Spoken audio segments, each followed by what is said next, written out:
Bueno, damos inicio a todo nuestro contenido por medio de la primera unidad, donde vamos a ver una introducción general a lo que es el desarrollo de aplicaciones móviles.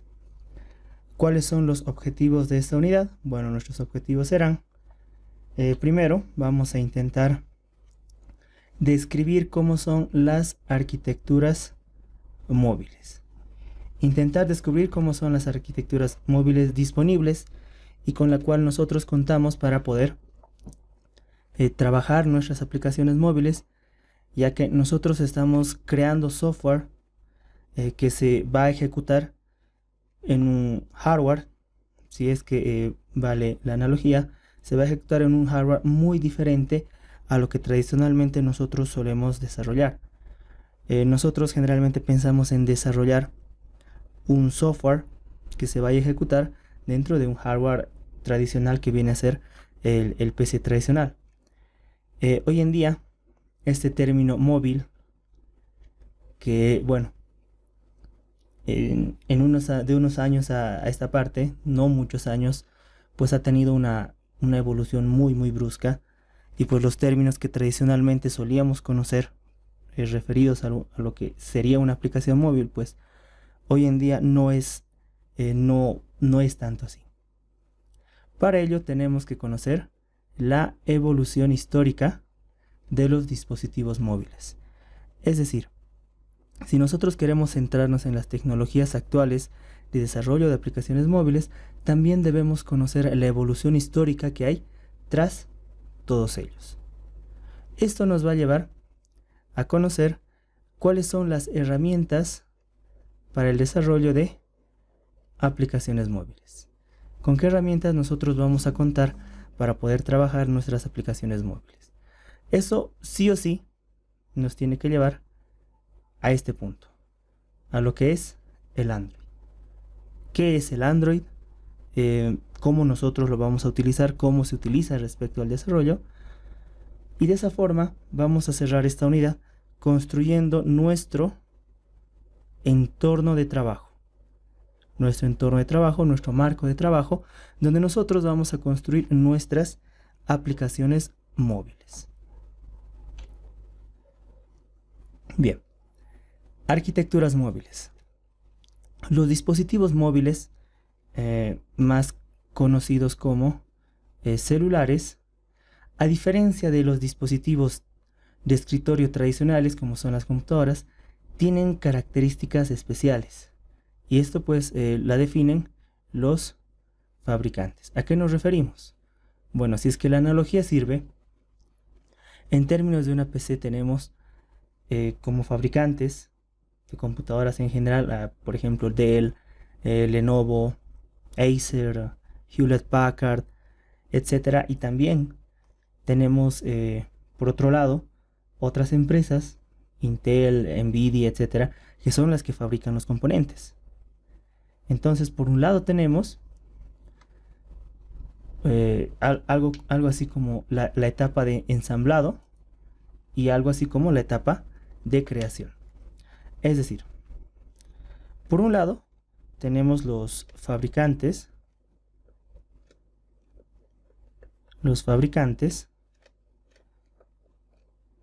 que agarran componentes, por ejemplo el microprocesador, la memoria RAM, la tarjeta de video, etcétera. Ellos la obtienen de algún proveedor, la ensamblan y como resultado a nosotros, los usuarios, nos entregan una PC de escritorio o una portátil completamente ensamblada, completamente funcional. Pero por otro lado, los mismos fabricantes pues ponen a la venta sus microprocesadores de diferentes fabricantes. Por ejemplo, tenemos también a disposición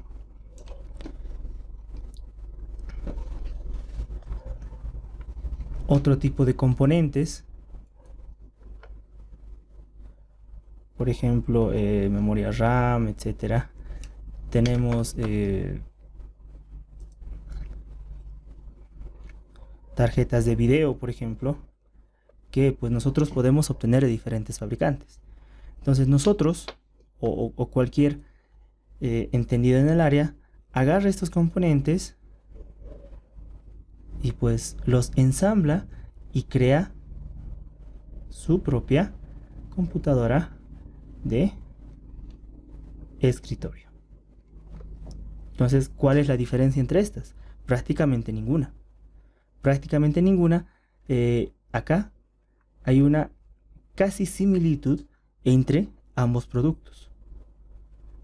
En términos prácticos, pues esta memoria, este procesador, esta tarjeta de video cumplen con una especificación en general y esto pues es adaptable para cualquier consumidor. Entonces, si nos vamos al otro lado, pues nos vamos a encontrar con ciertas diferencias. ¿Cuáles son estas diferencias? Bueno, en principio, acá los que fabrican estos dispositivos, pues básicamente son los mismos. Son los mismos fabricantes. Entonces,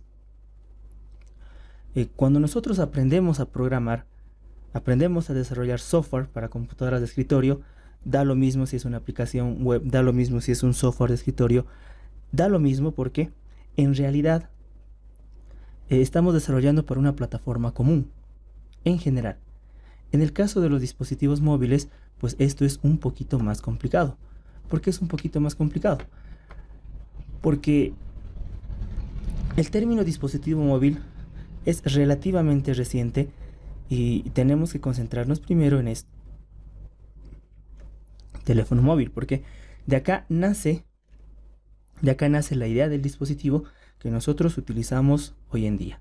Y básicamente este dispositivo tiene como función, básicamente, agarrar y comprimir, bueno, y también descomprimir la voz. Ese es su objetivo. Si ese es su objetivo, bueno, entonces tiene componentes que son muy diferentes a el entorno que nosotros estamos acostumbrados a trabajar.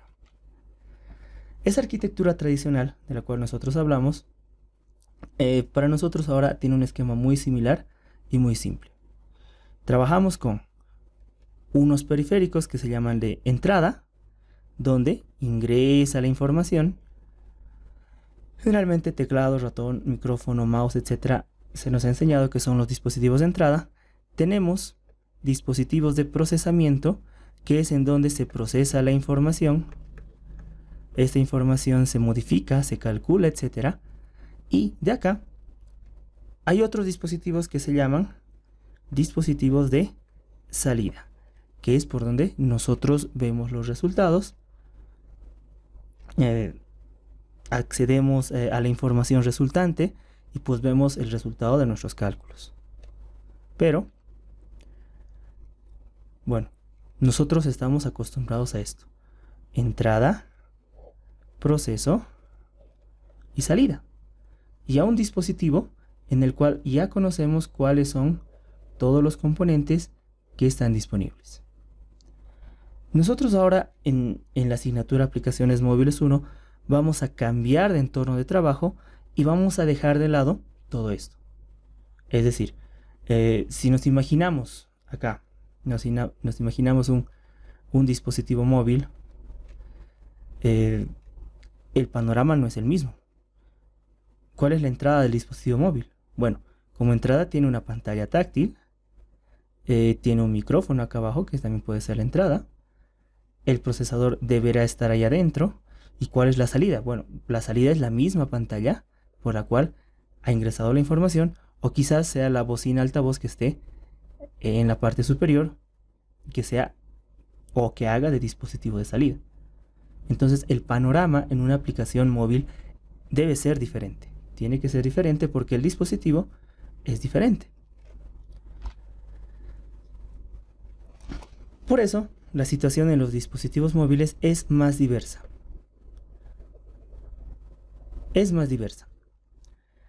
Nos encontramos con diferentes modelos de dispositivos móviles, cada uno tiene sus propias características, Cada uno tiene sus propias cualidades y tiene que serlo así, porque si no, pues no habría competencia entre todos estos fabricantes. El panorama es entonces más variable, más amplio, más difícil. Generalmente, la arquitectura de un dispositivo móvil tiene tres componentes principales. Un procesador, que básicamente es análogamente a lo que es el procesador de la computadora. Tiene un set de instrucciones middleware, que es el que junta dos sistemas, y interactúa con un sistema operativo. Tiene también un procesador de banda base o módem, es otro procesador que tiene sus propios componentes de sistema operativo, pero que este se encarga de la radio de banda base y lo que se refiere a la compresión de audio, datos, video respecto a la función primaria de un dispositivo móvil. Asimismo, su arquitectura implica varios dispositivos periféricos para la interfaz del usuario, siendo este, por ejemplo, la cámara frontal, cámara trasera, hoy en día lector de huella digital, etc., entre los que más destacan.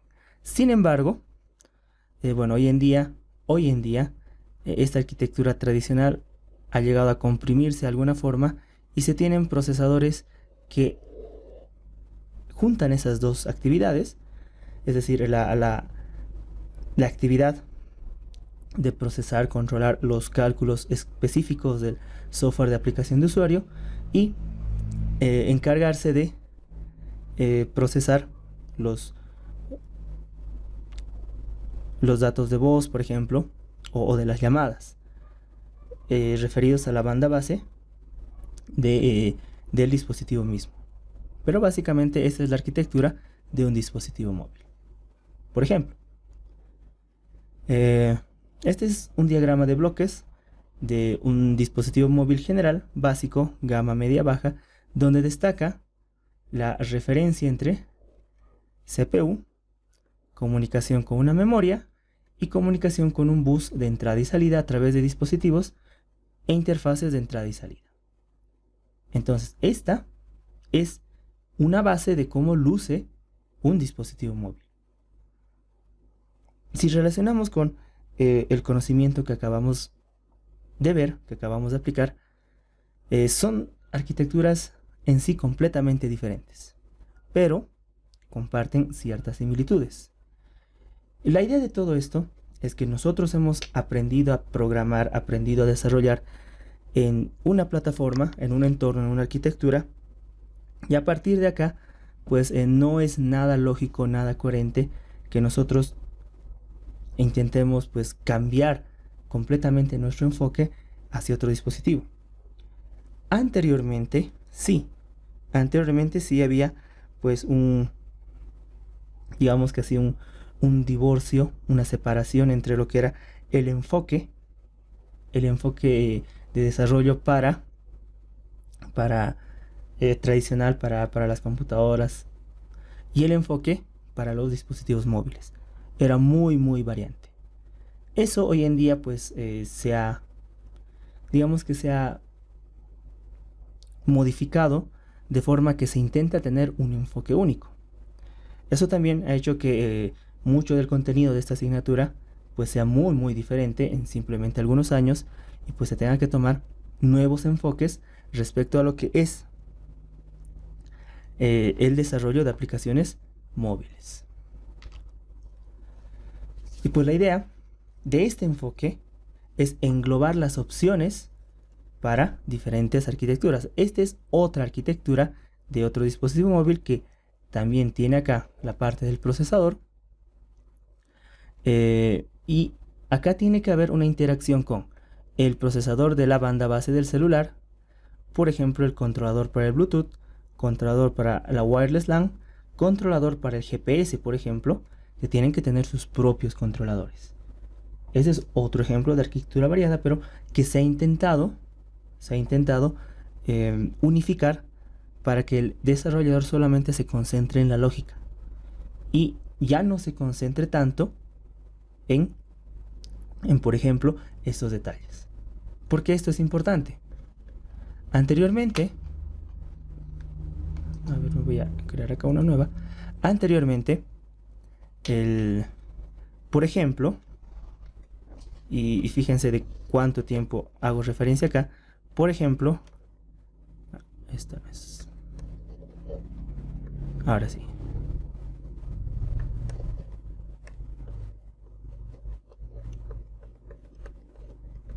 Uno de los grandes fabricantes de teléfonos celulares, como fue Nokia en su momento, pues tenía su propia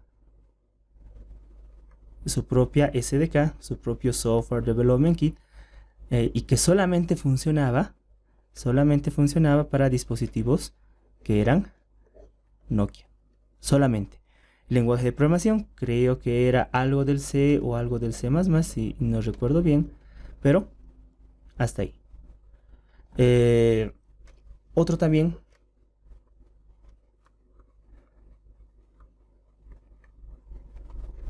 Symbian, que también era otro fabricante de sistemas operativos para dispositivos móviles, tenía su propio Symbian SDK. Creo que también corría C++, algo de Delphi tal vez, pero solamente lo que tú desarrollabas en estos SDK solamente eran para ciertos dispositivos móviles. Acá hay una pequeña pausa. Hay una pequeña pausa porque es necesario que lo mencione. En algún momento esto se vio subsanado sobre lo que en algún momento fue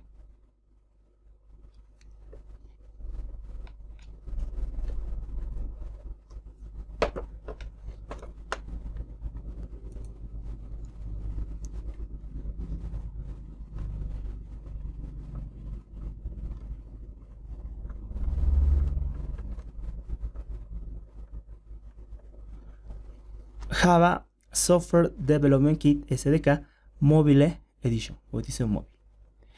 De alguna manera se subsanó en algún momento porque Java, a través de su filosofía de multiplataforma, incluía la Mobile Edition, la cual adoptaron muchos fabricantes de teléfonos celulares.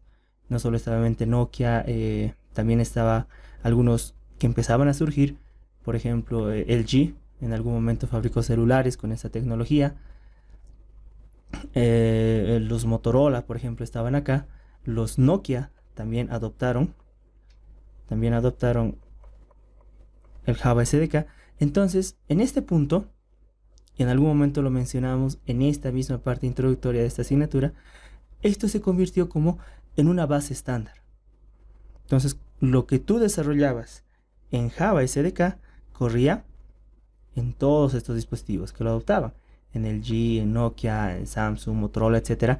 Entonces tú desarrollabas, tal como te lo decía Java, desarrollabas una sola vez y ejecutabas la cantidad de veces que tú querías, 1000 veces. Pero aún así, el requisito era tener Java SDK, y bueno, y yo creo que tal vez algunos lo recuerdan, tal vez algunos lo usaron todavía. Esos pequeños jueguitos o pequeñas aplicaciones que son quizás los precursores de las aplicaciones Android, se hacían en Java. Se hacían en Java en algún momento, y pues antes teníamos que mencionarlo necesariamente como el primer estándar de desarrollo, JSDK Mobile Edition. Y era interesante hacer la analogía acá, porque de este lenguaje Java también llegábamos al Java de Android, pero con sus propias características.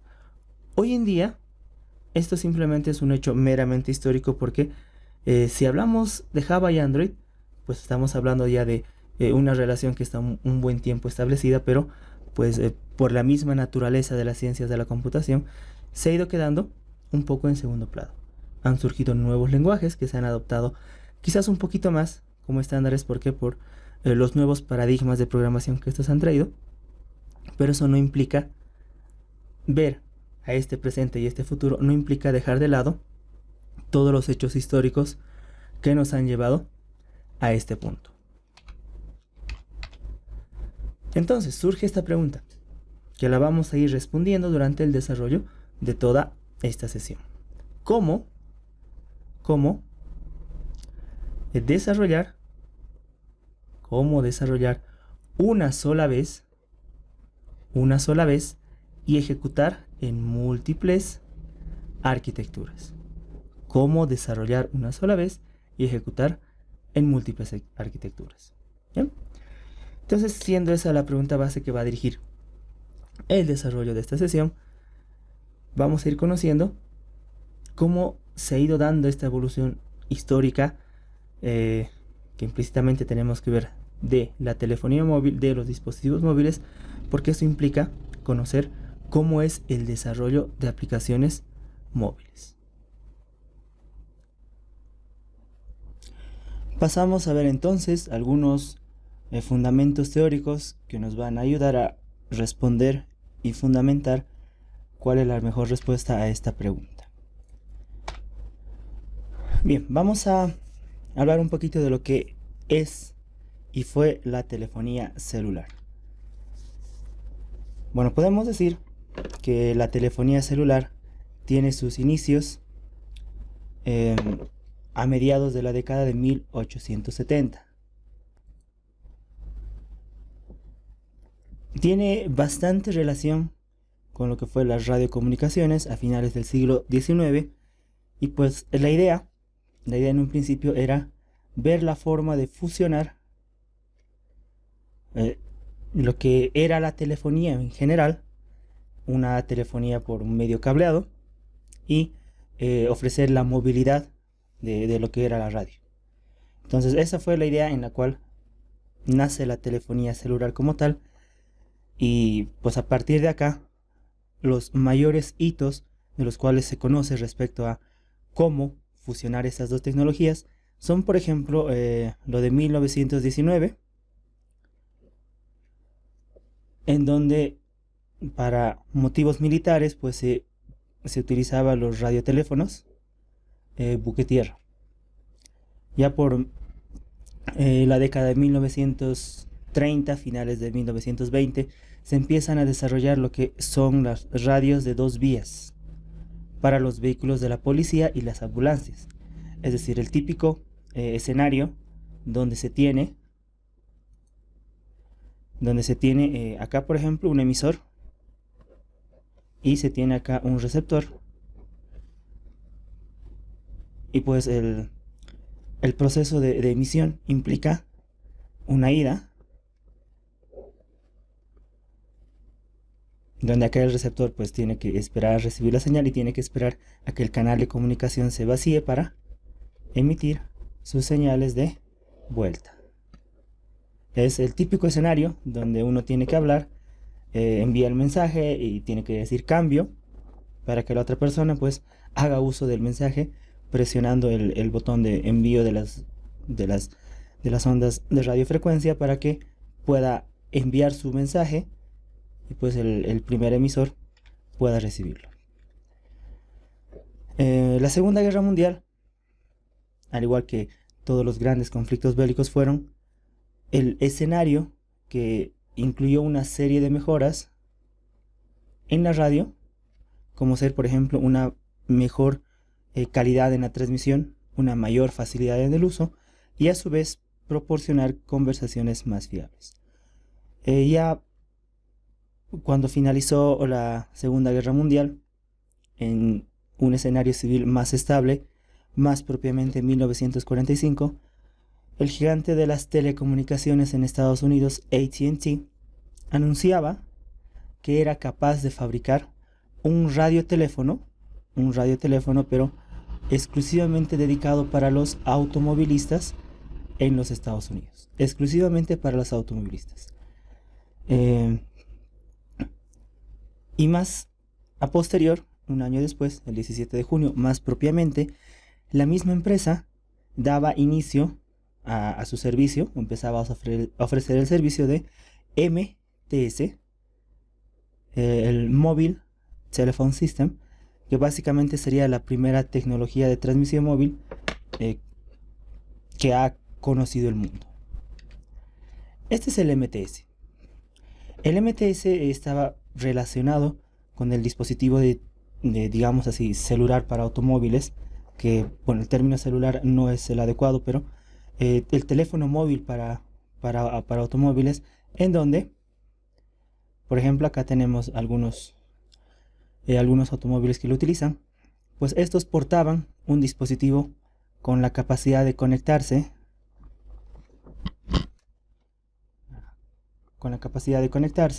a estas antenas acá, y pues estas antenas estaban conectadas a un multiplexor. Este multiplexor, con la idea de un operador que intercambiaba los pines de conexión, era el que enlazaba todos los enlaces de comunicación a través de una red fija PSTN. Básicamente era como tener una central acá con diferentes puntos de acceso, y pues los automóviles tenían que estar al alcance de estos puntos de acceso para poder comunicarse al sistema de telefonía móvil. Ese es el término correcto, sistema de telefonía móvil. Muchos inconvenientes surgieron acá. Primero, de que pues era un servicio muy limitado. El canal de comunicación tenía que estar libre para que un usuario pueda utilizarlo. Había el tema de que, bueno, el dispositivo era bastante costoso. La cobertura, el radio de cobertura no era el más óptimo, pero bueno, se tenía aún así el primer sistema de telefonía móvil. Sistema de telefonía móvil fue uno de los primeros estándares en telefonía móvil. Funcionaba por operadores. Ese es un punto muy importante, que funcionaba por operadores, asistido en ambas direcciones. Cuando uno recibía una llamada desde un teléfono fijo, entonces la llamada era redirigida a un operador. El operador obviamente se encontraba acá. Ahí se encontraba el operador, y era el encargado de redirigir la llamada al teléfono. En sentido inverso, obviamente era lo mismo. Para hacer una llamada tenías que hablar a un operador, el cual pediría el número del teléfono móvil y el número al que llamabas. Entonces se establecía la conexión entre ambas partes. Así fue como el mundo pues vio el origen de la telefonía móvil. Esta fue la base, el origen de la telefonía móvil.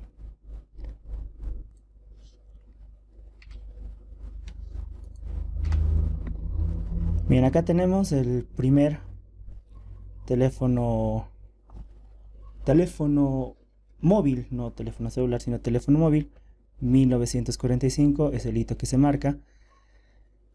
Este aparato pues tenía que implantar de alguna forma en el automóvil. Recibía corriente pues de una alimentación externa, realmente alguna forma de conexión con el automóvil. Tenía un disco acá, se fijan acá, tenía un disco para poder realizar la comunicación. Pues bueno, era el primer radioteléfono para los automovilistas de Estados Unidos. Su movilidad, su portabilidad, etcétera, pues era total y completamente dependiente de lo que el automovilista pueda disponer, pueda enviar. Solamente estaba dentro del automóvil y solamente podía estar ahí para funcionar. Ese fue el primer teléfono móvil. Bueno, para 1947, el señor Donald H. Ring presentó la idea de la telefonía celular a AT&T. ¿Cuál era la idea de la telefonía celular? Pues era bastante sencilla. Simplemente trabajaba con pequeñas torres acá que cubrían diferentes celdas de conexión. Por la naturaleza de la comunicación acá y por los principios de diseño, pues estas torres tenían un grado de cobertura hexagonal. Para acceder a la cobertura, pues muchos de los usuarios tenían que estar presentes acá en estas celdas de conexión. Y pues el concepto fue elaborado partiendo de esa división hexagonal. Ahora, cada lugar de esta celda de conexión tenía su propia antena y también su propia unidad receptora transmisora. Pues esto hizo más eficiente el uso de la telefonía móvil, eliminó la necesidad de que se tenga que recurrir forzosamente a un operador y simplemente uno se limitaba a la cobertura de las celdas de conexión. Y básicamente aquí nace lo que conocemos como telefonía celular. Del nombre celular porque esta tecnología se basa en celdas de conexión. Esa es la cualidad y necesidad que empezó a surgir en este momento, en 1947. Y bueno, las ventajas de la telefonía celular propuesta por Donald Ring respecto al sistema de telefonía móvil ya propuesto por AT&T eran pues muy abismales sus diferencias. En la telefonía celular pues se tenían diferentes rangos de cobertura para diferentes teléfonos móviles, en cambio que en el MTS simplemente se tenía un rango de cobertura por radio para los diferentes dispositivos que estaban en los automóviles. Entonces se optó por desarrollar más esta opción, la idea de la telefonía celular, y es lo que hasta nuestros días pues lo que usamos, lo que conocemos. ¿En dónde nosotros vemos los cambios? Pues acá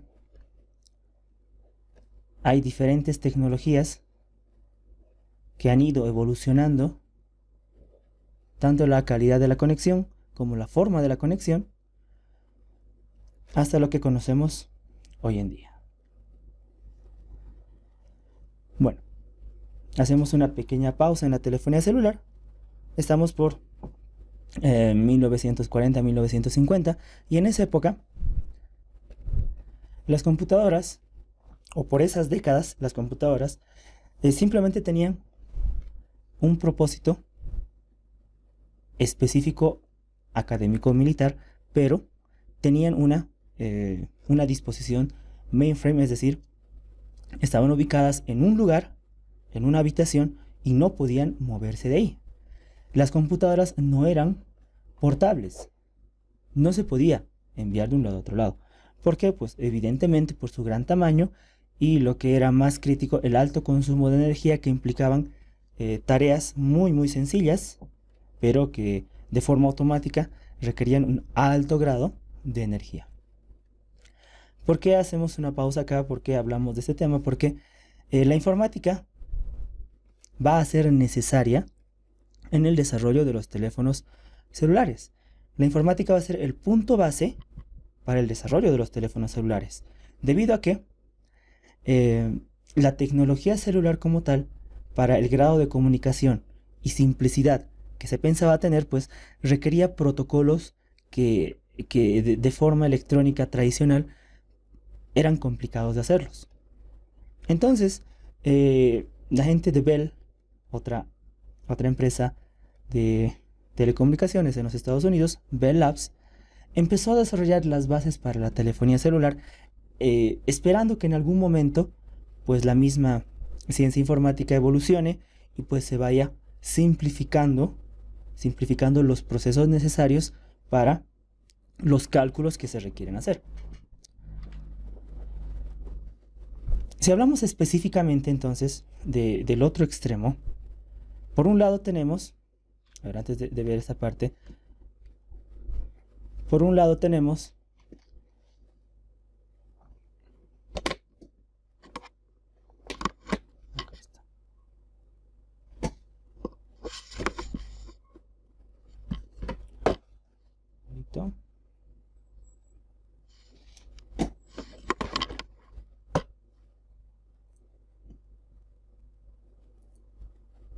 bien. Por un lado tenemos entonces a la telefonía celular. Y por otro lado tenemos a la informática. Ambas tienen que convergir en algún momento para llegar al punto donde nosotros nos encontramos y por el cual nosotros tenemos la posibilidad de poder desarrollar aplicaciones móviles Y de hecho ese es el sentido y la razón de ser de esta asignatura. Por un lado, tenemos que esperar que la telefonía celular evolucione al grado de proporcionar dispositivos de comunicación. ¿Por qué? Porque por más sofisticado que sea un teléfono móvil o un smartphone hoy en día, su objetivo principal va a ser siempre la comunicación. Siempre. Si no, pues simplemente es un dispositivo de cálculo como es una computadora, una notebook, una ultrabook o una netbook, por ejemplo. Entonces, para llegar a ese grado necesita de la capacidad de lo que le provee la informática. Entonces, esta capacidad de cálculo tiene que incluirse de alguna forma acá y juntos pues van a formar un dispositivo móvil con capacidad de procesamiento de datos que tenga posibilidad de comunicarse y también tenga la posibilidad de realizar ciertos cálculos. Entonces, acá nosotros llegamos a un punto donde estos dispositivos son tan útiles, son tan buenos, que no solamente nos ofrecen buena comunicación, sino también nos ofrecen una buena capacidad de cálculo. Entonces nosotros acá vemos que es posible aprender a desarrollar y a programar aplicaciones y eso es lo que nosotros necesitamos. Entonces, en ese punto, la telefonía celular ya estaba evolucionada por 1900, digamos así, mediados del siglo anterior, más o menos, pero esto de acá, la informática, pues, todavía no estaba tanto. Esto todavía no estaba tan desarrollado. Entonces, en la espera de esas tecnologías necesarias, Bell Labs empezó simplemente a proporcionar las bases para la telefonía celular, y pues esta se siguió desarrollando. Y ya por 1973, Motorola, que es una de las empresas más influyentes en la evolución de la telefonía celular, mostró su primer teléfono celular de mano, no de bolsillo, de mano, llamado el Dynatac 8000X. Dynatac 8000X utilizaba 14 chips de integración a gran escala, con un peso de 1 kilogramo y una duración de una batería que pues prácticamente simplemente te duraba una conversación de minutos, nada más. Fue una sensación por ese entonces porque era el primer teléfono móvil, realmente móvil, porque iba donde tú ibas y pues estaba ya disponible y funcional. Funcional con la tecnología celular propuesta por AT&T. Entonces, las tecnologías de la telefonía celular tienen bastante que ver con el desarrollo de la comunicación en los dispositivos móviles.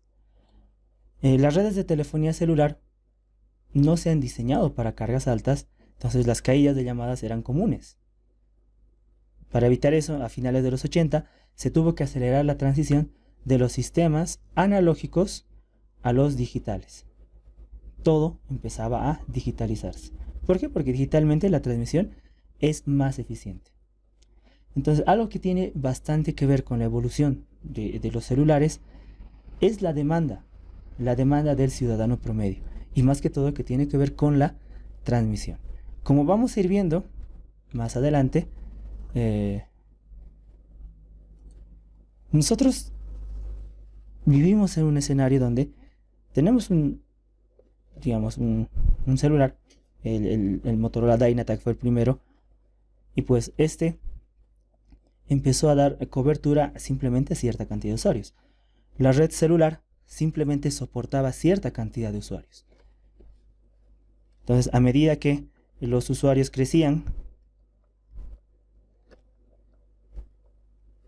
la red se hacía cada vez mucho más saturada. Entonces, ¿qué es lo que pasa? Mientras más crecen los usuarios, tiene que mejorar la calidad de la transmisión. Entonces, mejora la calidad de transmisión, también mejora el dispositivo móvil.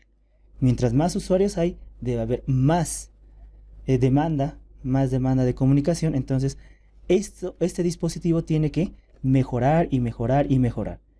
Eso es lo que ha producido una evolución de los dispositivos de comunicación. La demanda o la gran demanda de los usuarios respecto a su utilización. Y su utilización primaria, pues siempre ha sido la comunicación. Pero a pesar de la digitalización, las redes de celulares igual se quedaron sin capacidad. Para 1988 eran 2 millones de abonados. Para 1993 eran más de 16 millones de abonados. Entonces, había que mejorar la tecnología. Se tuvo que licenciar un mayor espectro de transmisión. Entonces, se hicieron disponibles nuevas frecuencias de comunicación y esto permitió que otro grupo de trabajo en telecomunicaciones, el grupo europeo, Group Special Mobile, o el grupo especial móvil para teléfonos móviles, esto está en francés, GSM, la abreviatura más común, empezó a trabajar y pues desde ahí surge lo que nosotros conocemos como las redes GSM con sus diferentes tecnologías, la 1G, 2G, 2.5G, 3G, 4G y lo que esperamos que llegue pronto, el 5G. 1G es básicamente la tecnología celular básica. 1970-1984, los primeros albores de la comunicación celular. En ancho de banda, pues tenía una capacidad de 1.9 kilobits por segundo. Es la tecnología celular analógica. Se migró a lo digital. 1980-1991 nace lo que es el 2G, donde se eleva bastante la capacidad de comunicación hasta 14.4 kilobits por segundo. Los estándares que rigieron la comunicación TDMA, CDMA y GSM. Tal vez alguien por ahí conoció o algún pariente, los primeros o muchos de los primeros celulares que llegaron acá eran con una firma registrada. No tenían el chip, no eran chip intercambiable, tenían una firma registrada y pues el teléfono estaba asociado directamente a una línea. Eso fue la comunicación TDMA y CDMA. Pasamos al GSM 2.5G, nace GPRS Edge y bueno, todo se vuelve chip. A pesar de ser 14.4 kilobits por segundo en ancho de banda, tenía una mayor capacidad de servicio, mucho mayor, capaz de satisfacer a más usuarios conectados al mismo tiempo. ¿Por qué? Porque su switching, su conmutación, era por circuito por acceso a la red e interfaz de aire, paquete por núcleo y red de datos. Es decir, no estaba limitada a un solo canal de transmisión. En 1990-2002 surge lo que es el 3G, un aumento sustancial respecto a la comunicación de datos, lo que acá empezó a que los usuarios tomaran más en serio la comunicación de datos por un teléfono móvil. Hasta acá 2.5G o 2G, por ejemplo, los mayores usos que se le podía dar al dispositivo móvil, entre comillas, inteligentes, era por ejemplo revisar un correo electrónico en forma de texto datos así simple, básico, una navegación web GPRS bastante resumida, bastante escueta, pero a partir de 1990-2002 con el 3G, con 2 megabits por segundo, ya se empezó a tomar más en serio la capacidad de interconexión de los dispositivos móviles. Y pues bueno, para lo que fue creado, que era la comunicación de datos, la comunicación de voz, se empezó a perfeccionar, pero pasó a un segundo plano, con un ancho de banda mucho más accesible, la capacidad de tecnología IP sobre la tecnología celular. Se empezó a integrar video, audio de alta calidad y también datos de internet. Entonces, a partir de acá surge, no sé si voluntaria o involuntariamente, una oportunidad donde se vio que el teléfono, en términos generales, no solamente podía hacer llamadas, podía hacer más cosas. Y para hacer más cosas, pues bueno, era necesario algunas innovaciones.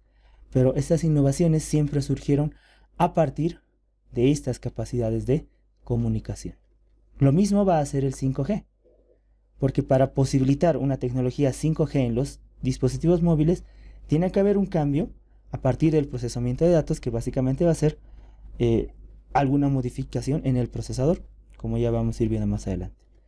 Siguiendo esta tendencia, entonces, por el 2000-2006 se implementa la red 4G, tecnología 4G, capacidad de transmisión de datos de 200 megabits por segundo, muy interesante ese ancho de banda, un estándar unificado del 4G, ya no había WCDMA, CDMA, Edge, no, todo era un estándar único, lo cual facilitó bastante a los fabricantes, redes IP unificadas, combinación con tecnologías propias de la informática y las redes de computadoras como la LAN, la WAN, la PAN y la Wireless LAN, un servicio dinámico con un acceso compartido y mucho más espacio para más dispositivos.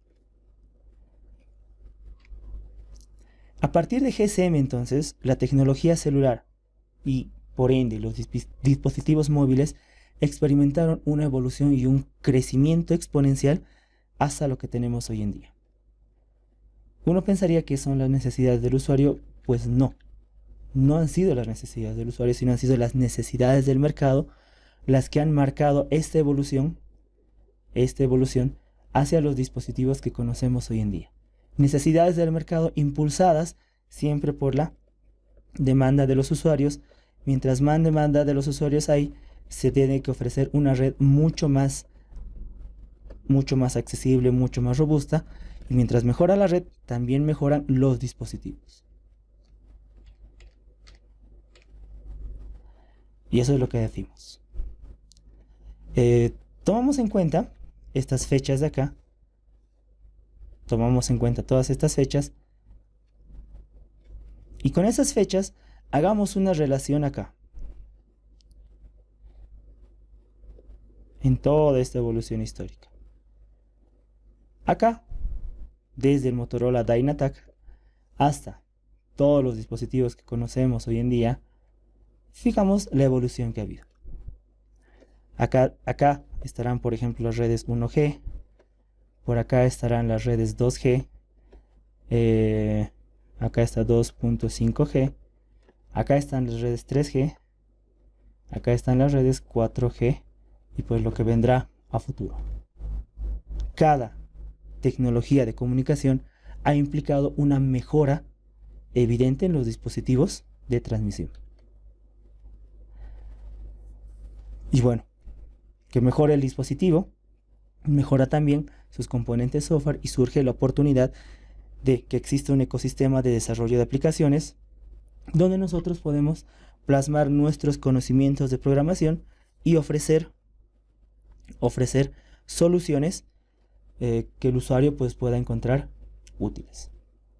Por acá, por este espectro, es lo que hacía referencia en láminas anteriores respecto a que cada uno tenía su propio software de desarrollo y lo que uno desarrollaba para ese software solamente servía en esos dispositivos. Es decir, por ejemplo, si uno trabajaba con Symbian, el SDK de Symbian, y solamente trabajaba con los Nokia, pues bueno, Nokia te decía: yo te ofrezco mis dispositivos y puedes trabajar e implementar acá. O los Samsung, los BlackBerry, que son otro ecosistema, Sony Ericsson, otro ecosistema. Y en cambio, a partir de acá, ya estamos intentando llegar hasta este punto, nos encontramos con un ecosistema más unificado, donde debemos llegar a una plataforma de desarrollo única, que eso es lo que nosotros buscamos para poder implementar lo que nosotros conocemos respecto a construcción de software y aplicaciones. Bien, lo que tiene que ver específicamente a las cualidades de la tecnología celular, acá está. Bueno, actualmente nos encontramos por acá. Acá casi, esperando llegar a lo que va a ser 5G, con una gran evolución respecto a lo que representa las comunicaciones. Mucho más simple y resumido acá, planteado acá. Noten, en este gráfico es más interesante ver este ítem de acá, lo que era importante del dispositivo. primero la voz analógica, mejor calidad en la voz digital, y los datos empezaron a aparecer acá. Ahí, medio escondidos, pero esperando la oportunidad para resurgir. Banda ancha, empieza a mejorar los datos, y a partir de acá, de una red basada en IP con todo lo que nosotros conocemos, pues los datos se empiezan a poner en primer plano. Bien, y en espera lo que venga con el 5G, que básicamente va a ser la interconexión total de cualquier dispositivo a la red, lo cual va a posibilitar muchas más opciones.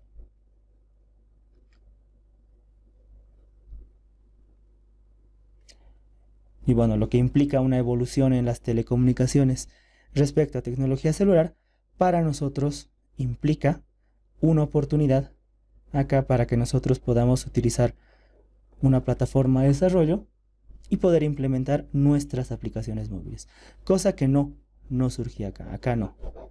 Acá el desarrollo era muy disperso, con muchas limitantes y muchos inconvenientes a resolver. Bien, entonces llegamos acá. En este punto, en todo lo que hablamos sobre esta evolución, acá está el smartphone, acá, a partir de acá, está el smartphone.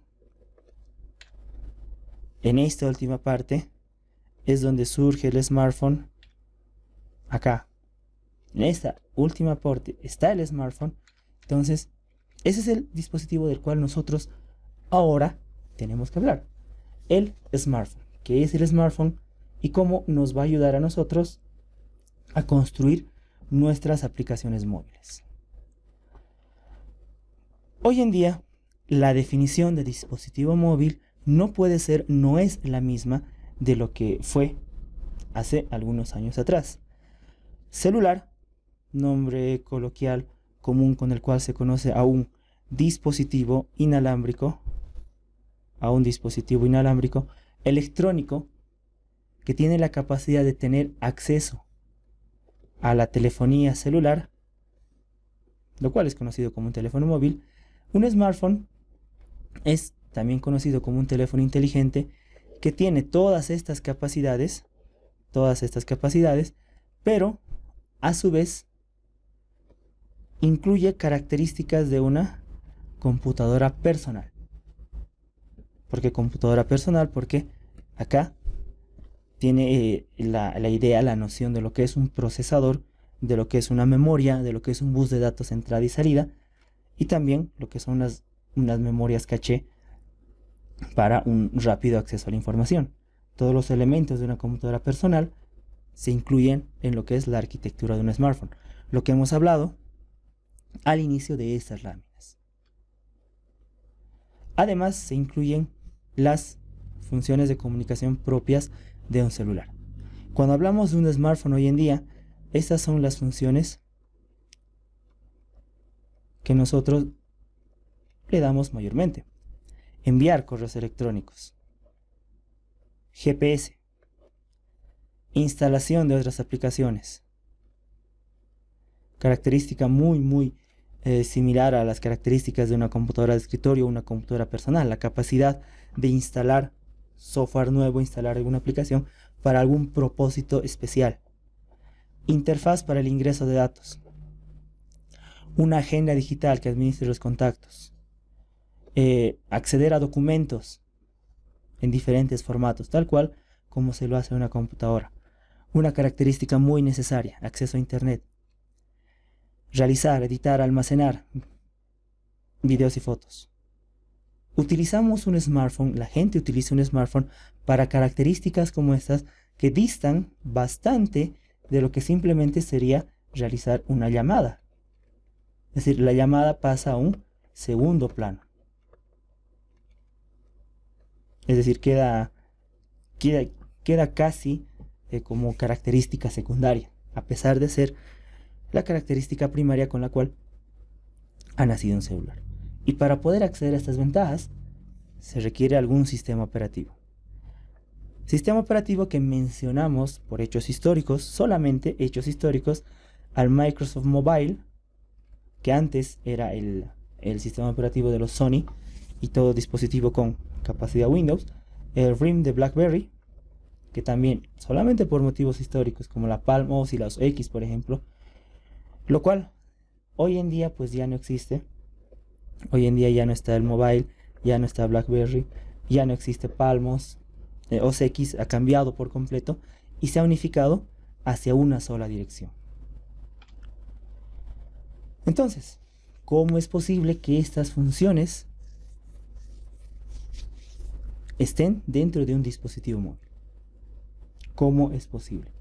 Pregunta que relacionamos con la pregunta anterior. Veamos la pregunta anterior.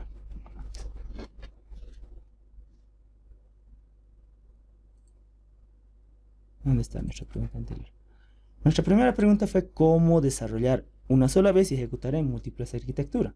Bueno, refiriéndonos a este desarrollo, también ahora nos preguntamos, ¿dónde está nuestra pregunta? Acá. Entonces, ¿cómo es posible que esas funciones puedan dar en un dispositivo móvil? ¿Bien? Tenemos dos preguntas a responder. ¿Cuáles son las cualidades de nuestro escenario de trabajo? No existe un estándar definido. ¿Qué significa esto? No existe un estándar definido, o no existió un estándar definido en el cual uno pueda seguir una ruta única de desarrollo y listo. No. Teníamos una ruta para un fabricante, otra ruta para otro fabricante, etc. ¿Por qué? Porque cada fabricante tiene sus propias especificaciones. Cada uno hace las cosas a su manera, le pone sus cosas extra y eso le permite pues tener cierta ventaja competitiva o tener característica especial frente a sus competidores. Cada uno tiene su propia forma de hacer las cosas. Hay una diversificación de implementaciones en una arquitectura móvil. Es decir, hemos analizado de forma abstracta cómo es una arquitectura móvil, pero para cada fabricante aún así sigue siendo diferente. Entonces, esto nos llevaría a una diversificación de sistemas operativos móviles. Y de hecho, eso es lo que había unos años atrás. Con estos de acá que he tachado, existía ese problema. Hace unos años atrás ese era el panorama. Por eso que incluso esta presentación, el sentido de esta primera unidad de esta asignatura ha cambiado bastante. Hace unos años teníamos que hacer una mayor mención, incluso tal vez mostrar algún ejemplo de lo que era Microsoft Mobile, RIM de BlackBerry, Palm OS, lo que hablamos sobre la Java Mobile Edition. Teníamos que hacer una mención mucho más profunda. ¿Por qué? Porque en algún momento estaban vigentes y pues era necesario mencionarlas. Hoy en día ya no existe. Ya no existe. Entonces había una diversificación de sistemas operativos móviles. ¿Por qué sistemas operativos? Porque, bueno, alguien tenía que gestionar el hardware que los fabricantes producen. ¿Y cómo es este hardware? Es muy, muy variable, muy, muy complejo. Ojo, esto también ha cambiado. En esta unidad 1, en esta asignatura, ha cambiado bastante. Por ejemplo, hoy en día hablamos de lo que es, por ejemplo, el Samsung A70. Antes hablábamos de otros dispositivos móviles. Hoy en día tenemos que hablar de este, por ejemplo, que tiene, este es su diagrama de bloques, que tiene, creo que es esta de acá. Esta es la unidad de procesamiento, donde está el procesador principal y todos los elementos que lo acompañan. Tiene su unidad de memoria. Su unidad de memoria creo que es esta de acá. No, es esta de acá.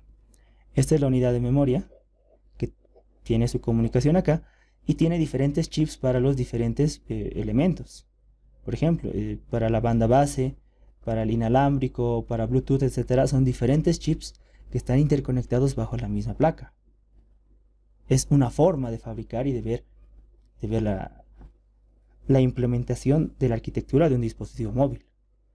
El Huawei P10. El Huawei P10 tiene un mapa muy, muy, muy complejo, muy detallado de lo que son sus diferentes dispositivos interconectados. Este es un diagrama de bloques analógico simplemente del procesador principal. Con todas las interfaces conectadas a los diferentes dispositivos. Simplemente para que vean. Xiaomi Poco X2 Este es su diagrama de bloques. Este tiene el procesador principal acá. Tiene 2 gestores de memoria. Bueno, eso es lo que ofrece Xiaomi respecto a evolución. Y los diferentes chips para las diferentes funcionalidades.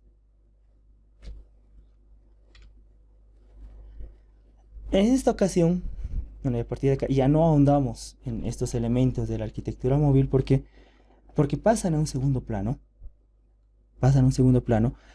A pesar de que muchos de los componentes hacen referencia a la evolución que estamos estudiando, pasa a segundo plano porque quien unifica estos conceptos y nos ayuda a tener un mejor panorama es el elemento del sistema operativo que hemos empezado a tocar en una lámina anterior, pero que también está relacionada con un microprocesador. ¿Por qué con un microprocesador ahora? Bueno, nosotros en las computadoras conocemos sobre microprocesadores, Intel, AMD, como los gigantes y los únicos gigantes de esa industria que nos ofrecen el cerebro de nuestras computadoras. Entonces, en el dispositivo móvil con las características que nosotros hemos ido planteando, también tiene que tener un cerebro. Y este cerebro es el microprocesador. ARM simplemente es el diseño. Ojo, porque ARM no fabrica procesadores. Simplemente plantea las bases. Quienes fabrican e implementan son las diferentes empresas, por ejemplo, TI, Qualcomm, Freescale, Samsung, Apple, etc. Son los que plasman el diseño en un chip microprocesador y le modifican algunas cosas para su mejor rendimiento, mejor consumo de energía, etc. Y lo que pues hace diferente a un dispositivo móvil en el mercado. Decíamos, en el mundo de las computadoras, Intel y AMD son los que se llevan la flor, y en el mundo móvil simplemente se tiene el diseño de la arquitectura planteado por ARM, que recalcamos no fabrica chips, simplemente diseña la arquitectura. Quienes sí fabrican son, por ejemplo, Snapdragon, un fabricante que utiliza la plataforma ARM, que es desarrollada por Qualcomm. Es muy conocida Snapdragon, muy utilizada en muchos dispositivos móviles. Realiza una buena gestión de energía. Tiene un diseño para una computación ubicua en tiempo real, bajo consumo de energía. El núcleo de Snapdragon se llama el núcleo Scorpion. Es un diseño propio de Qualcomm con algunas modificaciones. Este es uno de los grandes fabricantes de microprocesadores. Apple Bionic, o Bionic, la familia de Apple, está basado en los microprocesadores SoC, basado en la arquitectura ARM de 64 bits, con modificaciones hechas por Apple, diseño propio de Apple, y construida por TSMC. A partir del iPhone 8 y el iPhone 8 Plus se empezó a utilizar Apple Bionic.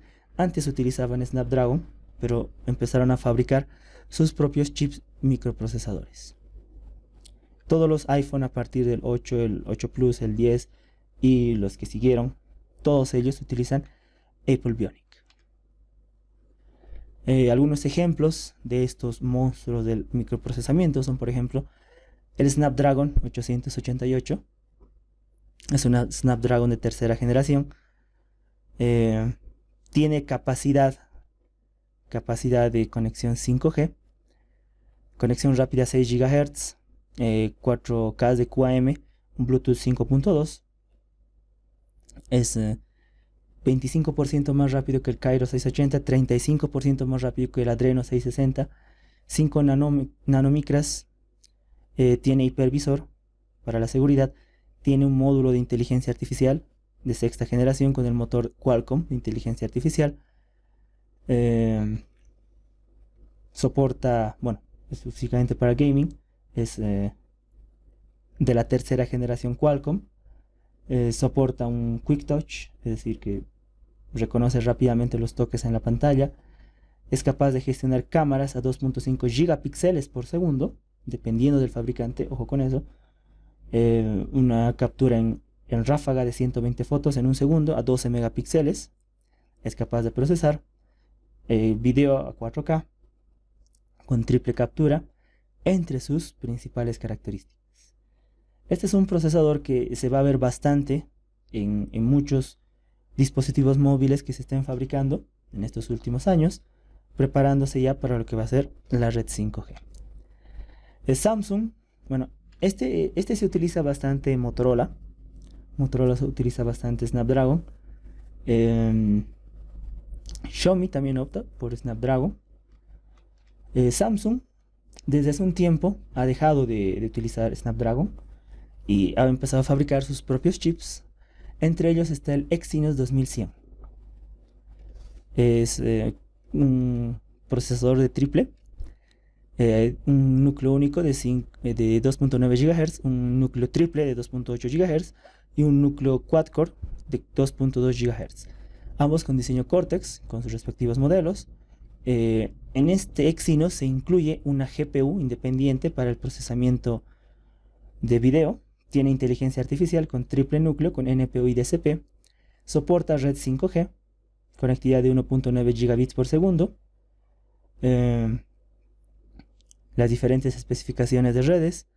Una gestión de la cámara de hasta 200 megapíxeles, dual de 32x2. Video hasta 8K. Gestión de la pantalla 4K. Memoria con LPDDR5 ya. Almacenamiento UFS 3.1 y un tamaño de procesador de 5 nanomicros. Simplemente con estos dos ejemplos nos damos idea de las diferencias que plantea cada fabricante con sus chips, con sus microprocesadores para la gestión de datos. Cada uno intenta ofrecer sus propias características para hacerse más y más competitivo. El A14 Bionic de Apple, por ejemplo. Ellos no nos dan muchas especificaciones, son de una política siempre mucho más cerrada. Nos pueden decir que tiene un controlador con Machine Learning, un CPU con 6 núcleos, 11.8 billones de transistores comprimidos, tiene un procesador de señal avanzada de imagen para las fotos, no nos dice exactamente de cuánto es, solo que es avanzado, un GPU de 4 núcleos, tiene seguridad encriptada y dice que es capaz de hacer 11 trillones de operaciones por segundo. Tiene un núcleo de red neuronal de 16 cores entre sus características. Bueno, más detalles no nos ofrecen ellos. Huawei, que también se maneja con esa política de ocultar su información, trabaja con la Kirin. Su último modelo es la Kirin 9000. Dice que tiene 15.3 billones de transistores, un CPU con 8 núcleos que puede alcanzar hasta 3.13 GHz, conexión 5G. No nos dice nada sobre su GPU. Tiene un quad-core para el proveedor de servicios, entre sus características fundamentales. Bueno, la pregunta inicial que realizamos, que decía cómo desarrollar una sola vez y ejecutar en múltiples arquitecturas. A ver, centrémonos en esto de múltiples arquitecturas. Lo cambiamos un poquito y pues ahora hablamos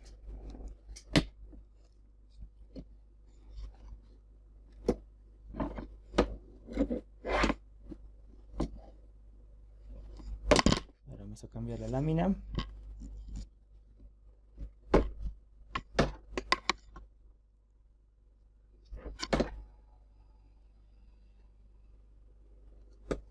¿Dónde estás? Acá. Y la cambiamos a... ¿Dónde está? Está más abajo. Acá.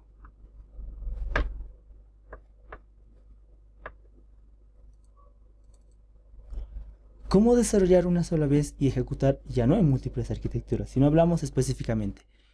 ¿Cómo puedo desarrollar una sola vez y ejecutar mi aplicación en un Samsung Note 10, en un Huawei P10, en un Poco X2, en un Motorola One Fusion, por ejemplo, y todos los demás que sigan ahí en la lista?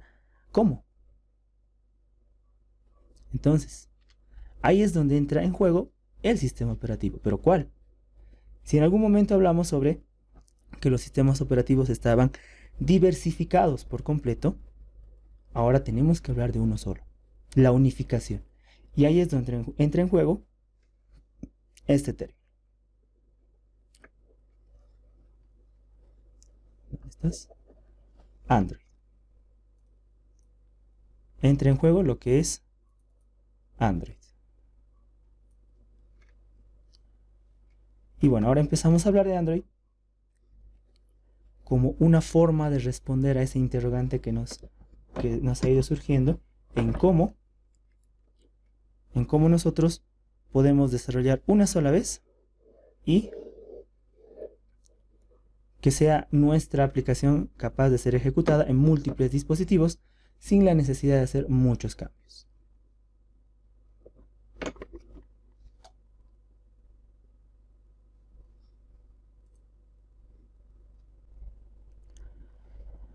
Bueno, Android desarrollado inicialmente por una compañía llamada Android Inc., en los cuales simplemente en principio tenían el respaldo financiero de Google, y bueno, más tarde fueron adquiridos ya en 2005.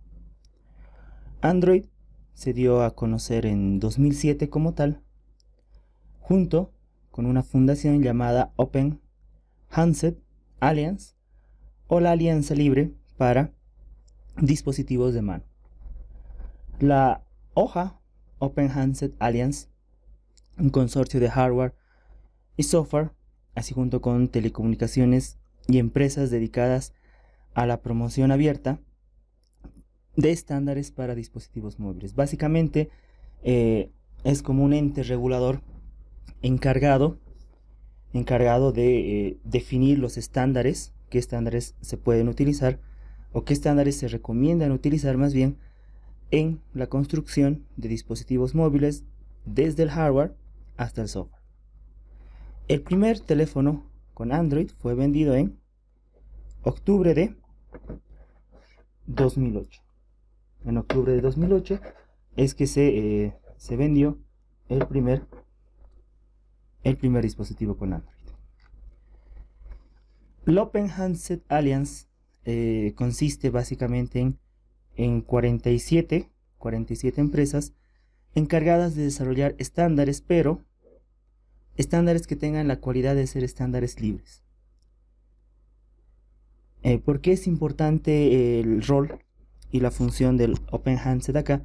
Bueno, es importante porque el hecho de que los estándares sean libres, estándares abiertos para el desarrollo y la construcción de dispositivos móviles, pues posibilita que no haya o que ninguna empresa en particular se haya apropiado por completo del diseño y desarrollo de los dispositivos. Esto es la base, esto posibilita que tengamos tantos fabricantes, cada uno con sus diferentes alternativas y opciones, para que nosotros como consumidores podamos escoger aquel que mejor se adecue a nuestras características. Esa es una cualidad necesaria que debe tener siempre este ecosistema de dispositivos móviles. Un panorama general de la OHA, de la Alianza Libre para Dispositivos de Mano. Como dispositivos, o más bien dicho, como operadores móviles, tenemos, por ejemplo, operadores de Asia, operadores europeos, entre los más destacados, y también operadores de los Estados Unidos de Norteamérica. Fabricantes, en términos generales, por ejemplo, Acer, Asus, Huawei, Motorola, Lenovo, bueno, antes de que Lenovo comprase Motorola, todos los principales fabricantes tienen presencia en la Alianza Libre para los dispositivos de bolsillo. Compañías dedicadas a la construcción de semiconductores o chips de microprocesamiento. Tenemos a ARM, acá está ARM, como los diseñadores principales, Intel, Nvidia, Atheros, Broadcom, que son empresas dedicadas a crear hardware para comunicación inalámbrica, por ejemplo. Nvidia dedicada a las tarjetas gráficas, Intel, ya muy conocida. Compañías dedicadas al software, Google, eBay, Omicron, PB, Skype, Myriad, Nuance, dentro de las más importantes. en el inicio de la Open Handset Alliance, compañías dedicadas a la comercialización, es decir, comercialización de dispositivos móviles hacia el usuario final. Entonces todos ellos, todos acá, forman parte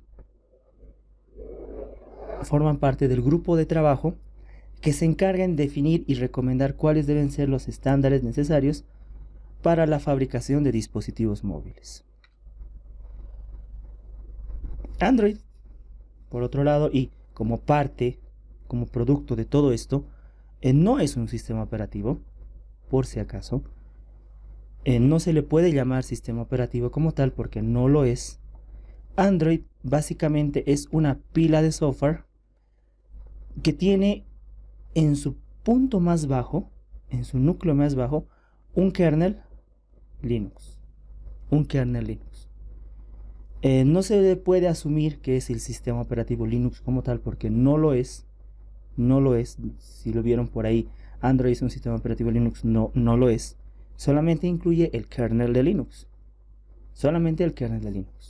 Porque por encima del kernel de Linux contiene aplicaciones en base a un middleware que se encarga de enlazar las aplicaciones en sí con el núcleo en sí, y algunas aplicaciones clave para su funcionamiento que pues hacen o le dan la cualidad de teléfono a un teléfono móvil.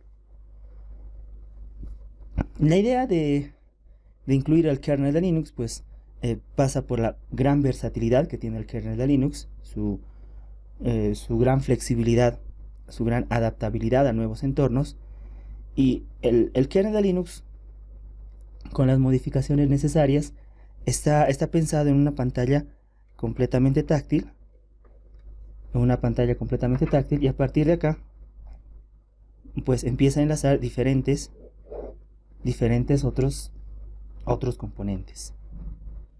En sus inicios estos eran los logotipos de Android, los Dandroids, así se los conocía.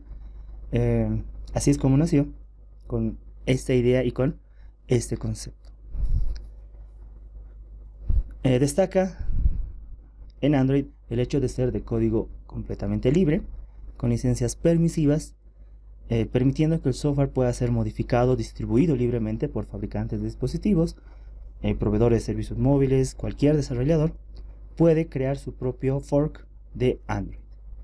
Tiene una gran comunidad de desarrolladores que constantemente están actualizando o están escribiendo apps que vayan ampliando la funcionalidad de los dispositivos. Esto es muy bueno, muy interesante, porque permite que, por ejemplo, existan diferentes forks libres de Android que, bueno, están dedicadas a la experimentación y al desarrollo.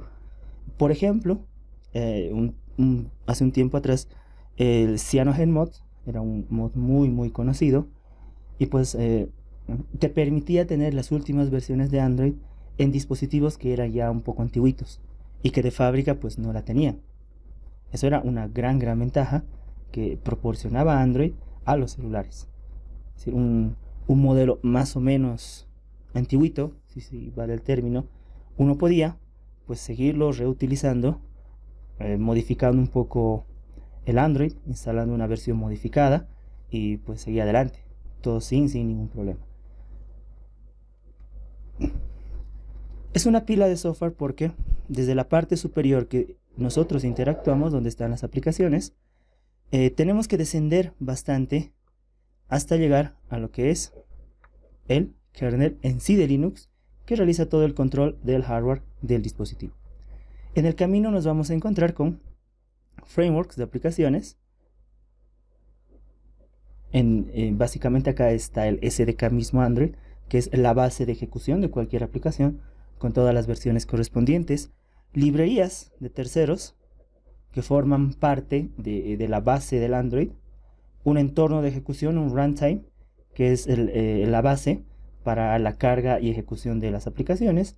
Y al final, en el núcleo mismo, en la base de la pila, el kernel de Linux. Más propiamente, en aplicaciones nos encontraremos como la aplicación para el home, los contactos, teléfono, navegador web, explorador de archivos, etc. En el Application Framework vamos a encontrar elementos que vamos a empezar a manejar, como es el manejador de actividades, el manejador de paquetes, manejador de ventanas, manejador de servicios del teléfono, proveedor de contenido de datos, manejador de recursos del dispositivo, las vistas del sistema, los gestores de ubicación, manejador de notificaciones y el servicio XMPP. Todo esto sirve a las aplicaciones, alimenta a las aplicaciones de contenido y uso del sistema. Básicamente, como desarrolladores, simplemente nos concentramos acá consumiendo esto. Nada más. Y en base a esto, tenemos por un lado las librerías propias del sistema, por ejemplo, para gestionar la superficie táctil, los gráficos con OpenGL, en algunos casos, por ejemplo, SQLite, este es el gestor de base de datos natural, nativo de Android, WebKit para el renderizado de páginas web, certificados SSL para la seguridad, FreeType para el tipo de letra que vamos a ver en la pantalla, Media Framework para reproducir multimedia, SGL y librerías DC para compilación y ejecución de datos. En Android Runtime están las librerías núcleo de Android en sí, y está la máquina virtual Dalvik, que es básicamente donde se ejecuta donde se ejecuta las aplicaciones dentro de un entorno seguro.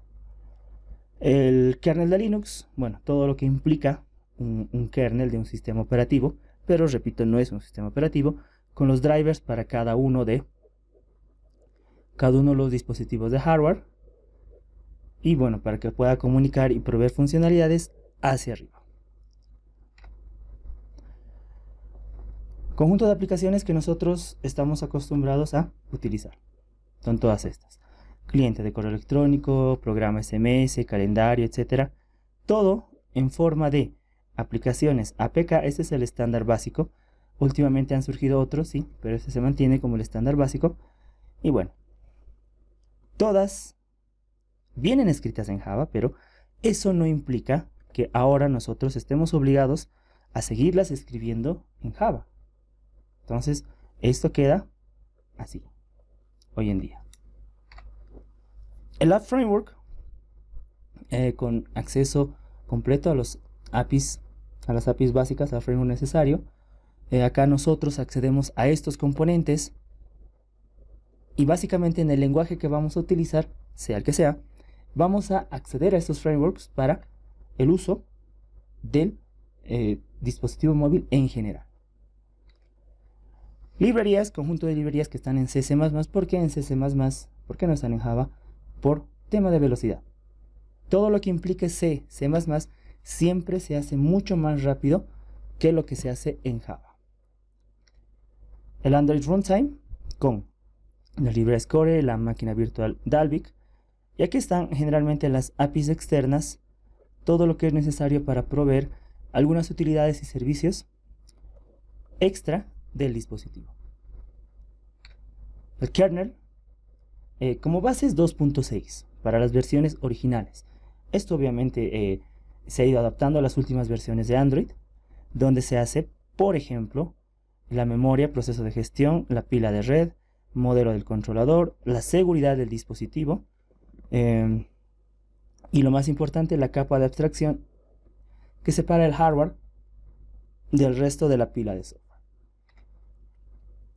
Manejo de memoria, bueno, Android, al tener al kernel de Linux como su base de gestión del hardware, obviamente está diseñado para trabajar con una memoria de acceso aleatorio, con una RAM. Esto permite además que se mantenga el consumo de energía al mínimo y pues se pueda mejorar la gestión de la batería. Esto lo hace debido a que cuando una aplicación para Android no está en uso, el sistema automáticamente lo suspende en la memoria, aunque la aplicación técnicamente sigue abierta. Simplemente la hace a un ladito, la separa a un ladito, para que nosotros podamos enfocarnos en otra aplicación. Esto hace que la aplicación se mantenga en la RAM, pero no consuma energía de la batería o potencia del procesador. Simplemente está en un estado de espera, como dice ahí, está en brazos cruzados, hasta que el usuario la necesite de nuevo. Entonces, suponemos acá, imaginamos acá, que Android es como un escenario. Es como un escenario así, donde acá está una aplicación vamos a llamarlo por ejemplo APK1, está ahí, digamos en presentación, pero cuando nosotros dejamos de utilizar, pues APK1 se va aquí atrásito y se sienta y esperar que nosotros la llamemos, porque nosotros hemos decidido llamar a otra aplicación. En este caso vamos a hacerlo con otro colorcito, digamos APK2 por ejemplo. Cuando APK2 deja de sernos útil, pues esta también se va a ir ahí atrásito a esperar, se va a quedar en la memoria RAM a esperar hasta que nosotros pues lleguemos a necesitar. Y así pues se van a gestionar todas las aplicaciones. Entonces solamente lo que está acá es lo que consume RAM, consume energía, consume procesamiento. Lo que está en espera, no. Por eso, aquellas aplicaciones que se dicen ser optimizadoras, que lo único que te hacen es borrarte lo que está aquí atrás, básicamente le hacen daño al teléfono. ¿Por qué? Porque para cargar una aplicación, Android consume energía, consume procesamiento, porque tiene que hacer diversas tareas, y bueno, es mucho mejor tenerla ahí en espera que irlas matando. O sea, no es una buena práctica ir matando las aplicaciones. Esto tiene la doble ventaja de aumentar la capacidad de respuesta general del dispositivo, ya que las aplicaciones que no necesitan ser cerradas y abiertas simplemente están ahí. El hecho de tener aplicaciones en segundo plano no desperdicia energía de forma innecesaria. Cuando la memoria realmente es baja, es decir, Android realmente necesita memoria, entonces, bueno, va a buscar a ver quiénes están ahí en la memoria, aplicaciones más antiguas, esas sí las empieza a matar.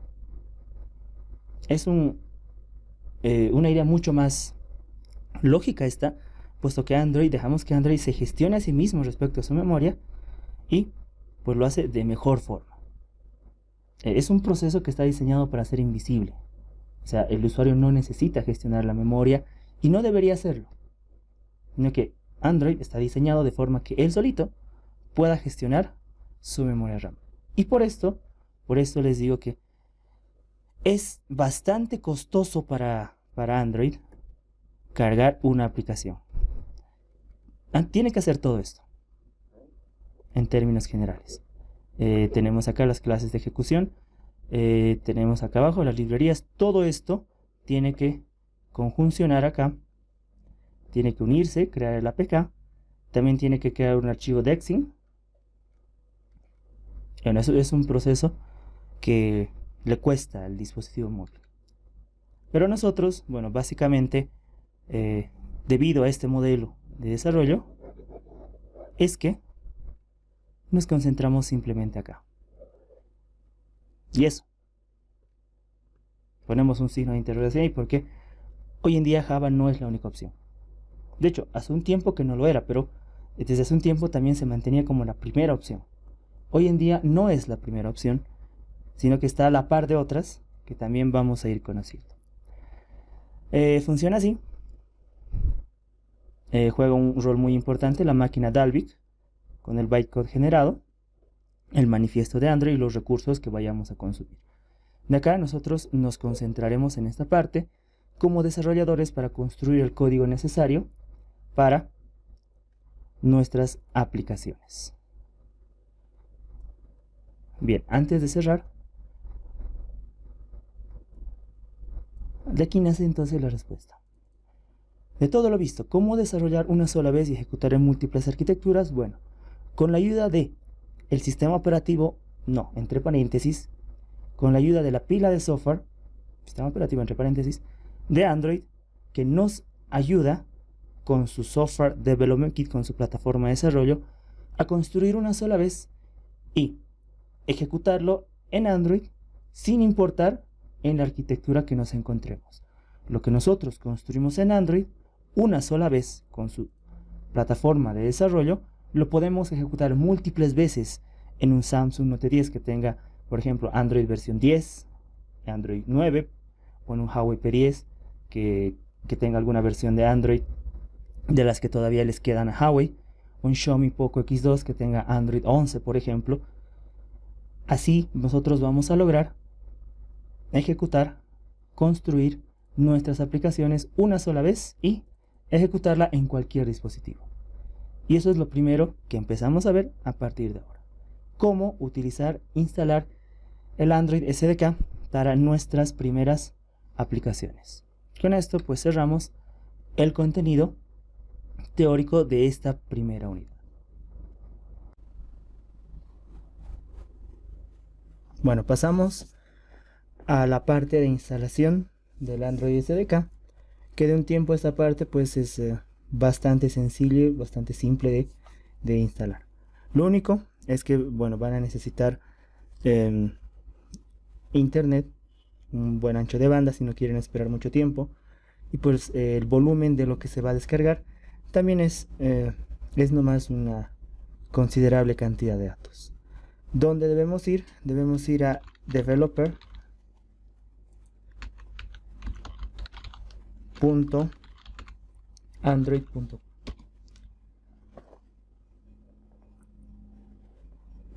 Bien, lo que tenemos que descargar, Android Studio.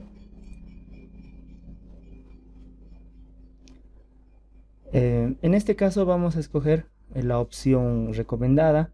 Generalmente simplemente les suelo pedir en opciones avanzadas, acá, simplemente el comprimido zip, sin nada más, puesto que esta es la opción portable mucho más práctica. ¿Bien? Si gustan también pueden explorar esta opción, simplemente es un portable que lo descomprimen y les va a aparecer el mismo asistente que solemos trabajar. Diferencia está en el mismo Android SDK, pues que, bueno, cuando tenemos las sesiones presenciales, simplemente les copio el archivo que tengo de SDK, que son como 11 gigas, y es una versión muy completa, pero bueno, no tenemos esa opción ahora, así es que vamos a optar por descargar la opción recomendada. Términos de uso, sí, aceptamos y descargamos. Vamos a guardar el archivo. Esperamos a que se complete la descarga. Dependiendo de nuestra conexión, pues va a tomar cierto tiempo. Bueno, acá tengo que esperar unos cuantos minutitos. Son aproximadamente 912 megas que hay que descargar para poder utilizar el Android Studio. Y simplemente es el ID de Android Studio, porque en el proceso de instalación se va a hacer otra descarga, que es el Android SDK en sí, que ese es el proceso que lleva tiempo. Ese es el verdadero tiempo de espera que uno va a tener con eso. Bien, esperamos a que termine de descargar.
Bien, mientras esperamos a que se complete, el Android Studio es un entorno de desarrollo basado en lo que nos ofrece la empresa IntelliJ.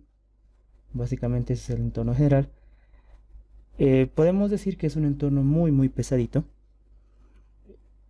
Se requiere bastantes recursos, pero bueno, tiene bastantes elementos que nos ayudan al desarrollo de las aplicaciones. Tiene el editor gráfico que te permite crear los componentes visuales de forma fácil, el analizador del rendimiento de la aplicación, lo cual es muy útil cuando vamos a ver a largo plazo cómo se va a comportar la aplicación. Necesitamos una máquina de 64 bits, Windows 8, Windows 10, una arquitectura 64 bits, Intel o AMD, que tenga soporte de hipervisor. Esto es muy importante, el hipervisor. O 8 GB de RAM o más, 8 GB de espacio en disco y un tamaño mínimo de 1280 por 800 en resolución de pantalla. Bien, vemos que ya va terminando.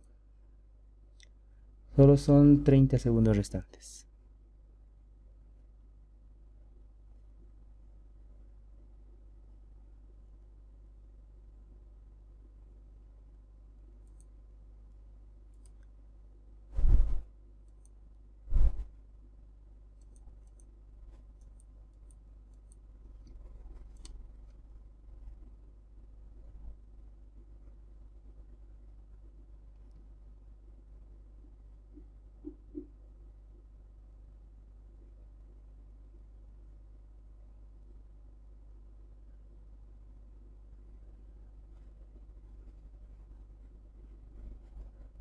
Ya va finalizando la descarga.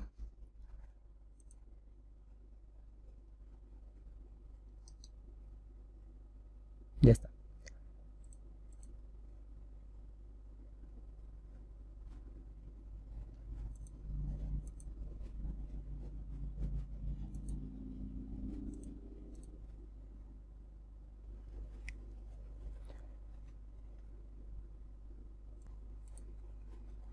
Bien, acá está.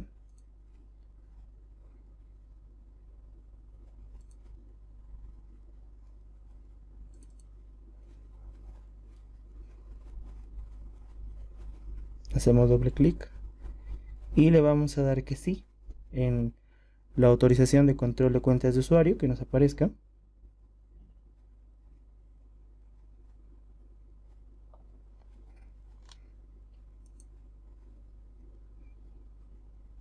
Siguiente.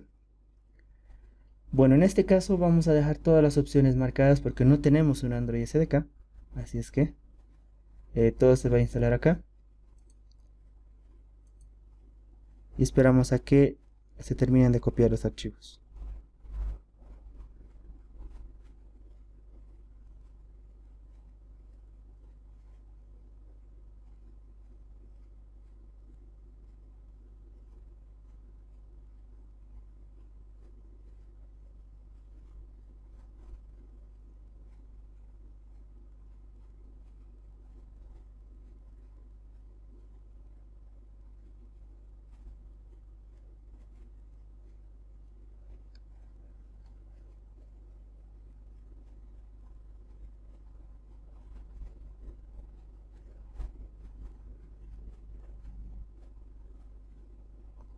Bien, esperamos a que se descomprima.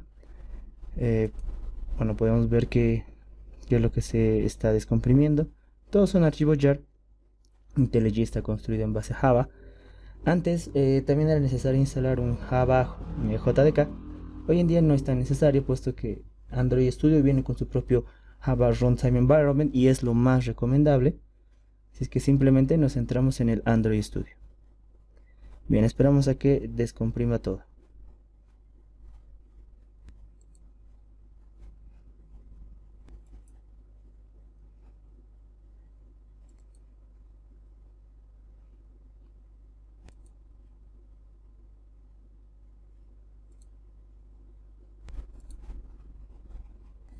Muy bien, termina de extraer todos los archivos. Básicamente eso es todo.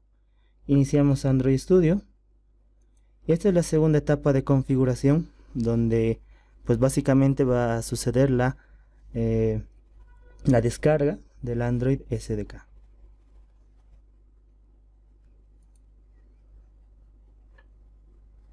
Bien, la primera vez nos va a decir si queremos configurar rescatar alguna configuración anterior o no importar ninguna configuración. En el caso de la primera vez le damos a Do Not. Bueno, si tenemos alguna preconfiguración podemos escogerla por acá, pero siempre es mejor partir de cero. No quiero importar nada, le digo OK. Bien, nos dice si queremos enviar datos estadísticos a Google. Bueno, siempre estos datos le sirven a Google para mejorar sus productos, en este caso el Android Studio. Ahora, si pues no deseamos enviarlo, pues presionamos Don't Send. Yo voy a enviar con Send Usage, así es que le doy ahí. Este es el asistente. Le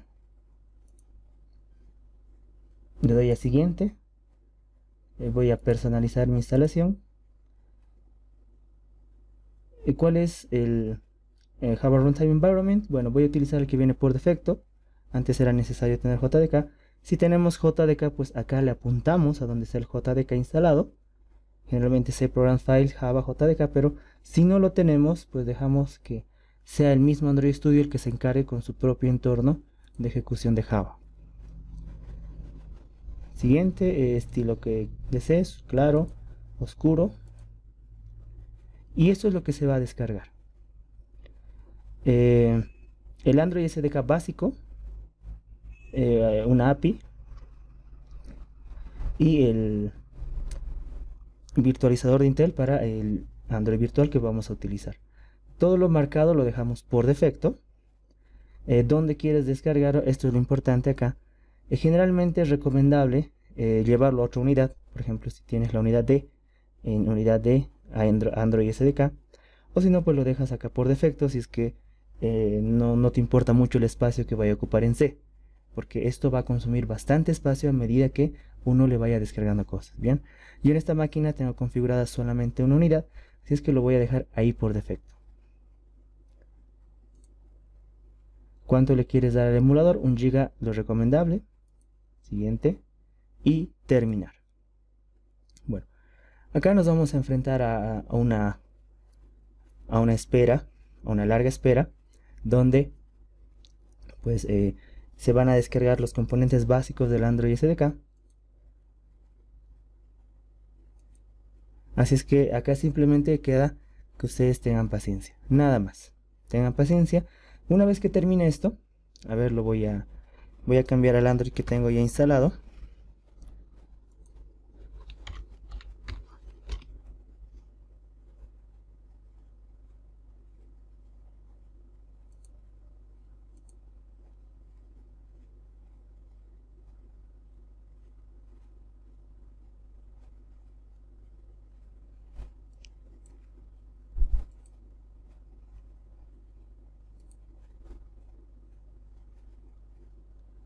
Bien, nos vamos a enfrentar a algo más o menos así. Este es el Android Studio ya instalado. Una vez que termine de descargar esto, que sí va a tomar bastante tiempito, hay que tenerle paciencia nada más. Lo que ustedes van a ver es esto de acá. Esta es la ventana principal del Android Studio. Cuando lleguemos acá, significa que hemos logrado una buena instalación y vamos a estar listos para desarrollar nosotros nuestras propias aplicaciones. Este es el paso siguiente a la descarga que estamos esperando acá. Acá simplemente hay que tener paciencia. Cuando termine de descargarse todo, se va a descomprimir. Simplemente le damos a Next, nos va a informar qué es lo que se ha descargado y le daremos a Finish y vamos a ver esta ventana. Y esto es pues lo que nosotros a partir de las siguientes sesiones vamos a ir utilizando para crear nuestras aplicaciones móviles.